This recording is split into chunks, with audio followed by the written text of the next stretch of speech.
नमस्कार, मैं हूं कथालोक का वाचक अनुराग। आकाश पुनः जीवंत था, प्रेरणा लौट चुकी थी, विचार स्वतंत्र थे। लोगों को लगा अब सब संतुलित है, परंतु सृष्टि केवल तत्वों के संतुलन से नहीं चलती। उसके पीछे एक और शक्ति है जो दिखाई नहीं देती पर सबको आगे बढ़ाती है। वो है समय।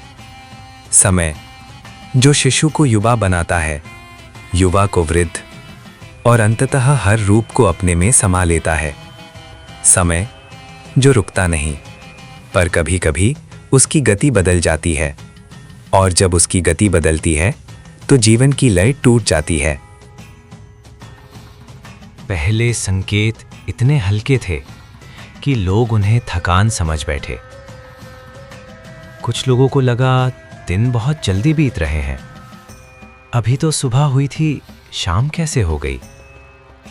कुछ को लगा समय ठहर गया है, ये दुख खत्म क्यों नहीं होता।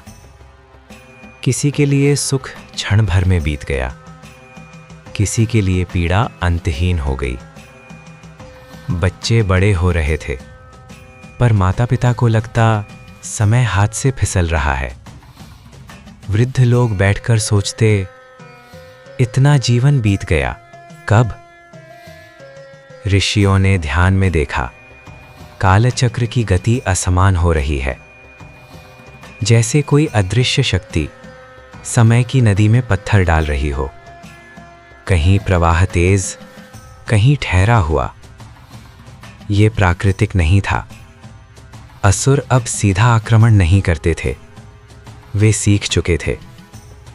इस बार उन्होंने मन या तत्वों को नहीं छेड़ा, उन्होंने स्मृति और आशंका को छेड़ा। उन्होंने अतीत को भारी कर दिया। लोग पुरानी घटनाओं में अटकने लगे। काश मैंने ऐसा ना किया होता, अगर मैं तब अलग निर्णय लेता। फिर उन्होंने भविष्य को धुंधला किया। अगर कल सब नष्ट हो गया तो, अगर मैं असफल हो गया तो। मनुष्य वर्तमान से दूर होने लगा, और जहां वर्तमान खोता है वहीं समय का संतुलन बिगड़ता है। असुरों ने कालचक्र को छेड़ दिया था। ये विनाश जैसा नहीं दिखता था, कोई भूकंप नहीं, कोई तूफान नहीं, परंतु जीवन की लय टूट रही थी। गांव में लोग कहते, मन बेचैन है, समझ नहीं आता क्यों। युवाओं में अधीरता बढ़ने लगी, उन्हें लगता सब तुरंत चाहिए। वृद्धों में पछतावा गहराने लगा, उन्हें लगता बहुत देर हो गई। ऋषियों का ध्यान बार बार अतीत की स्मृतियों में चला जाता। राजाओं के निर्णय भविष्य की आशंकाओं से प्रभावित होने लगे। संगीतकार की धुन अस्थिर हो गई, कवि के शब्द बिखर गए। जीवन चल रहा था, पर उसकी ताल बिगड़ चुकी थी, जैसे डमरू की लाइट टूट गई हो। कैलाश पर शिव समाधि में थे, पर समय का विक्षोभ ध्वनि की तरह नहीं, स्पंदन की तरह उनके भीतर पहुंचा। उन्होंने अनुभव किया, कालचक्र अपनी स्वाभाविक गति से हट रहा है। ये विनाश का संकेत नहीं था, ये दिशा खोने का संकेत था। यदि समय का संतुलन बिगड़ा तो मनुष्य या तो अतीत में जिएगा या भविष्य में डूबेगा। वर्तमान जो जीवन का केंद्र है वो खो जाएगा। शिव ने नेत्र खोले, उनकी दृष्टि में गंभीरता थी। उन्होंने अपने हृदय पर ध्यान केंद्रित किया। वहां से एक गहरी स्थिर धड़कन उठी, धीरे फिर स्पष्ट। वो धड़कन समय की धड़कन थी, और उसी धड़कन से एक स्वरूप आकार लेने लगा। पहले एक सूक्ष्म चक्र प्रकट हुआ, वो घूम रहा था, न तेज न धीमा, संतुलित। फिर उस चक्र के मध्य एक दिव्य पुरुषाकार उभरा। उनकी देह गंभीर थी, उनकी आंखों में अनंत काल की छाया।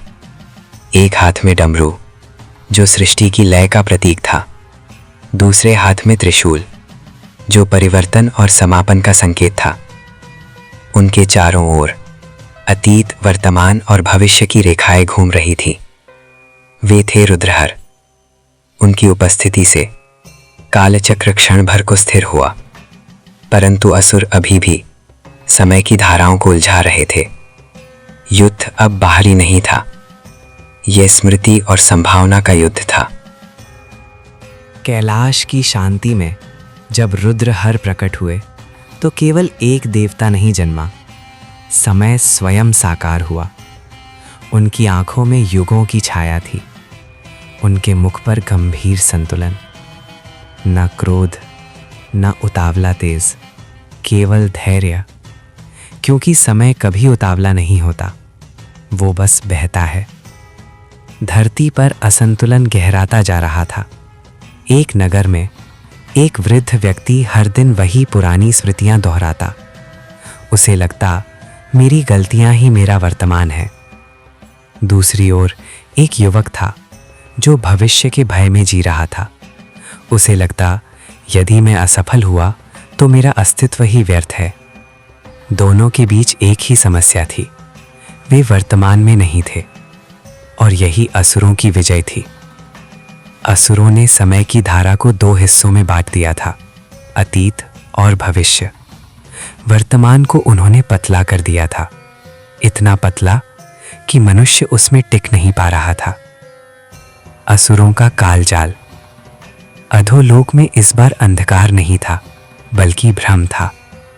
असुरों ने कालचक्र के चारों ओर स्मृतियों का जाल बुन दिया। कुछ स्मृतियां सुखद थीं, पर वे इतनी मोहक थीं कि मनुष्य उनमें फंस जाए। कुछ स्मृतियां पीड़ादायक थीं, पर वे इतनी भारी थीं कि मनुष्य आगे बढ़ ही न सके। भविष्य के लिए उन्होंने आशंका की धुंध फैलाई। यदि सब नष्ट हो गया तो, यदि तुम्हारा समय समाप्त हो गया तो। लोग समय से डरने लगे, और जहां समय से भय उत्पन्न होता है, वहीं असुरों की शक्ति बढ़ती है। रुद्रहर का मौन अवलोकन। रुद्रहर ने इस सब को देखा। उन्होंने कोई शस्त्र तुरंत नहीं उठाया। वे जानते थे समय को बल से नहीं सुधारा जा सकता, उसे लय से संतुलित किया जाता है। उन्होंने अपने हाथ में डमरू उठाया। पहला स्पंदन हुआ, धीमा, गंभीर, डम। फिर दूसरा, डम। ये केवल ध्वनि नहीं थी, ये सृष्टि की मूल लय थी। डमरू की ध्वनि और काल की तरंगे। जैसे ही डमरू की लय फैली, कालचक्र ने अपनी गति सम करने की कोशिश की। असुर विचलित हो उठे। उन्होंने स्मृतियों को और तेज कर दिया। लोगों के मन में पुराने दृश्य अचानक उभरने लगे, पर डमरू की लय स्थिर रही। धीरे धीरे अतीत की स्मृतियां हल्की होने लगी। भविष्य की धुंध में दरारें पड़ी। डमरू की प्रत्येक ध्वनि वर्तमान को मोटा कर रही थी, जैसे समय का केंद्र फिर से विस्तृत हो रहा हो। असुरों ने अंतिम प्रयास किया। उन्होंने कालचक्र को उल्टा घुमाने की कोशिश की। क्षण भर के लिए आकाश में अजीब कंपन उठा। लोगों को लगा समय पीछे जा रहा है। कुछ दृश्य दोहराने लगे, कुछ क्षण रुक गए। पर तभी रुद्रहर ने त्रिशूल उठाया। त्रिशूल के तीनों शूल अतीत, वर्तमान और भविष्य के प्रतीक थे। उन्होंने उसे कालचक्र के मध्य स्थापित किया। क्षण भर में तीनों रेखाएं संतुलित हो गईं। अतीत अपनी जगह, भविष्य अपनी जगह और वर्तमान केंद्र में। असुरों का जाल टूटने लगा। वे स्मृति में विलीन हो गए, धुंध में बिखर गए। धरती पर परिवर्तन स्पष्ट हुआ। वृद्ध ने अपनी स्मृतियों को स्वीकार किया, पर उनमें फंसा नहीं। युवक ने भविष्य की योजना बनाई, पर भय में नहीं डूबा। लोगों ने पहली बार महसूस किया, ये क्षण ही जीवन है। समय फिर से लय में बहने लगा। दिन न तेज न धीमे, संतुलित। रुद्रहर केवल लेने वाले नहीं हैं, वे लेते हैं। भ्रम, अहंकार, अटके हुए क्षण, ताकि जीवन आगे बढ़ सके।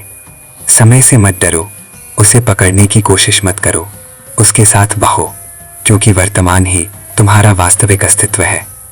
रुद्रहर ने कालचक्र को पुनः स्थिर किया। उनकी आभा धीरे धीरे शिव में विलीन हो गई और सृष्टि में फिर से अपनी स्वाभाविक लय पाली। ये था नवम रुद्र हर का महाग्रंथ। अब समय संतुलित है, पर यात्रा अभी समाप्त नहीं हुई। 2 रुद्र और शेष हैं। हर हर महादेव।